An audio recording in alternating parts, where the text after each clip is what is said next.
Tapos, pwede fillet on dili. Tapos munggo mga, mag-ano ka ng munggo.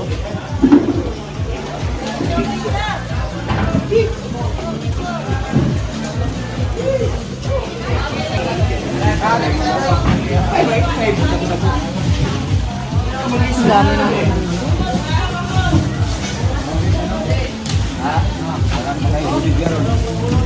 Ayan, red mo? 300? Ayan, kaya diya.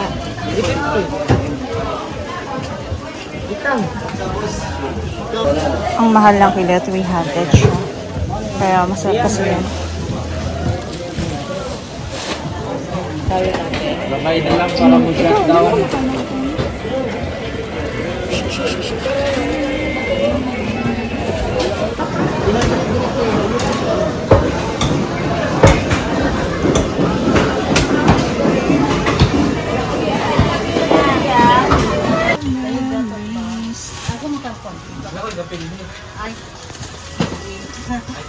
Akalay ko na ako cellphone.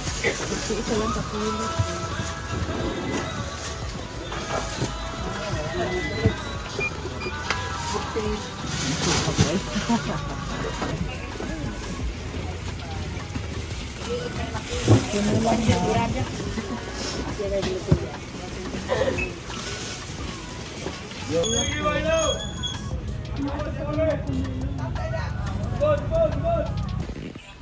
Guys, nasa sala tayo. Matulog muna tayo kasi nakauwi kami ng mag-aalas 5 na. Galing ng palengke kanina. Sobrang aga talaga namin na umalis kanina pa. Anyway, kwento ko sa inyo bakit kailangan namin umalis ng maaga kanina. Matulog muna tayo kasi inaantok na talaga ako, guys. Balik vlog tayo after ng palengke. Afternoon na ngayon. So, kain tayo ng marang, guys. Ito yung nabili namin sa palengke kanina, yung marang. Mahal pa yung mga putas dito sa Davao. Ayun, sobrang pa namin. Itong marang na to parang magsi 60 pesos na to. Mahal pa rin siya. Hindi kagaya before na ang per kilo nito may 15 lang. Diba ma? 15 or 20 ang kilo ng marang. Ngayon, 40 ba to? 40 ang kilo ng marang. Mahal. Even yung durian, ang mahal din. Pero since paalis na ako, kailangan natin bumili ng durian kasi hindi naman ako makakain ng durian dyan sa Dubai. Kaya, ayun. Kanina, kaya madaling araw yung alis namin. Kasi, sabi ni mama, may ambulin daw kami sasakyan. May sasakyan, may ano kasi yun. Sakayan, diretso dito sa place namin. Kasi kung uumagahin kami doon sa palengke daw, 2 days daw magaganap sa amin. Kasi hanggang umaga lang daw yung ano, ang ride doon, papunta diretso dito. Kaya sobrang aga. Kaya pagbalik namin galing palengke, natulog ulit ako. Yun yung nakita nyo na nag-sleep na ako. Tapos late na din ako nagising nun. Mag-aalas 9 na. And then from there, tinatamad na akong kumilos. Kaya ngayon load ako ng vlog. Kaya, kain tayo na to. Yung biniling durian ba, nag-open na siya. Kailangan natin siyang ilagay sa Tupperware or else. Ay, wait lang. Or else, lalanggamin siya. Kasi nag-open na siya. Kanina close naman yan.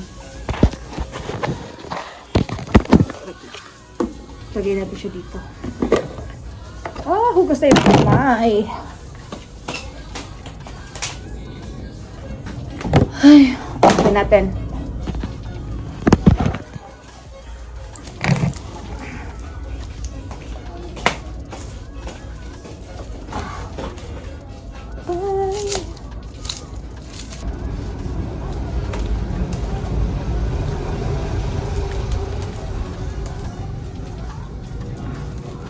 Oh my God.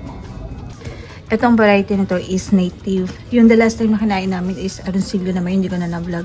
Pero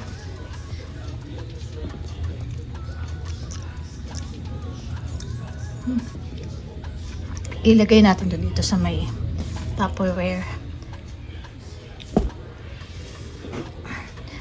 Ang sa native, mas malaki ang buto kaysa sa laman.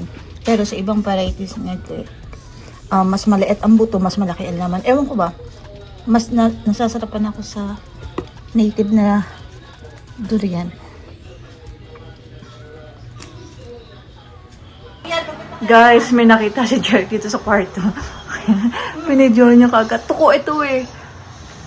Tuko! Ang laki niya. Hindi nabibigyan ng justice dito sa video ko. Pero malaki siya. Akit tayo. Ayan, oh, ang laki niya. Kung kapatid ko na to talaga. Tuko! Tuko! Yung tiktong kapatid ko, natakot pa ako sa kanya. Kala ko kung na paano na. Kung tawagin ako dito sa may sala. Kala ko na paano naman, no? Si Jeric, akala ko kung ano na nangyari. Akala ko may sunog na nagaganap dito ba? Alam mo yung nanonood ka, tapos bila kang tinawag na, Akala ko taga kung ano na nangyari ba? Yung pala tukulan pala ipapakita niya sa akin, guys. Ay, nako, Jeric.